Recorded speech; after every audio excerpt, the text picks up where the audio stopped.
île du cyclone. Ni minute de silence. Ni drapeau national en berne. Pourtant et manifestement en représailles et l'opération Comoé, menée, le 13 mai 2020, conjointement par les forces militaires ivoiriennes et burkinabais et ayant permis de neutraliser 8 terroristes et d'interpeller 38 entre eux, la Côte d'Ivoire a subi 2 attaques djihadistes. Le jeudi 11 juin, aux environs de 3h du matin, le camp mixte, militaire-gendarme, du village de Kafolo, sous-préfecture de Sikolo, département de Kong dans la région du Tkolo, nord-est à la frontière avec le Burkina Faso, a été la cible d'une attaque terroriste. Le bilan est lourd, 11 militaires et un gendarme sont morts au champ d'honneur, 2 gendarmes sont portés disparus et 6 autres soldats sont blessés. Dans la nuit du jeudi 11 au vendredi 12 juin 2020, aux environs de 21h, c'est autour du village de Beya, sous-préfecture de Mahandiana Sokourani, département de Kaniasso, région du Folon, nord-ouest à la frontière du Mali, essuyé des coups de feu. 3 soldats ont été blessés. La Côte d'Ivoire, qui se croyait à l'abri de menaces terroristes et se disait prête à riposter à toute incursion, se retrouve dans l'île du cyclone. Après l'attaque de la cité balnéaire de Grand Bassam, le 13 mars 2016, 19 morts dont 16 civils et 3 militaires et 33 blessés, le pays a renforcé son dispositif de sécurité et ses relations avec la France avec l'ouverture, en novembre 2019, d'une école antiterroriste à Jacqueville, chef-lieu de département dans la région des Grands Ponts, à l'ouest du district d'Abidjan. Kafolo.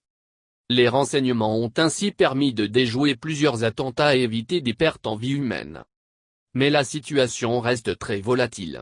En mai 2019, le Quai d'Orsay où le ministère français des Affaires étrangères plaçait le nord de la Côte d'Ivoire en vigilance orange, couleur désignant les zones déconseillées sauf raison impérative aux touristes français. En effet, en raison de la porosité criante des 1116 km de frontières séparant la Côte d'Ivoire du Mali et du Burkina Faso, 2 épicentres du djihadisme en Afrique de l'Ouest, l'opération Frontière étanche a montré rapidement ses limites. Elle a été lancée en juillet 2019 pour protéger le pays de la contagion terroriste.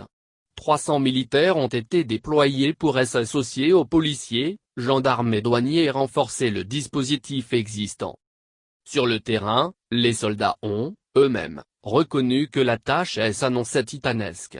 Non seulement des familles se trouvaient de part et d'autre des frontières avec des exploitations agricoles, mais des djihadistes se fondaient dans la population locale, notamment chez les orpailleurs qui essaiment la zone E.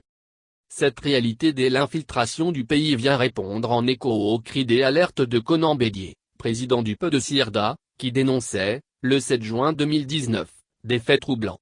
On fait venir des étrangers armés qui sont stationnés maintenant dans beaucoup de villages sous le couvert de l'orpaillage, s'inquiéta-t-il. Dans la guéguerre politicienne, le pouvoir avait banalisé cette alarme pour s'en laver les mains, accusant Bédié de xénophobie et d'ivoiritaire. C'est un boomerang. Les groupes terroristes dont en Sardine, qui voulaient régler des comptes avec la Côte d'Ivoire pour collaboration avec les ennemis de l'islam, recrutent parmi ces éléments insaisissables et incontrôlables, se cachant à merveille au sein des populations souvent alliées. Et le pays et l'hospitalité, devenu passoire, risque de filer du mauvais coton.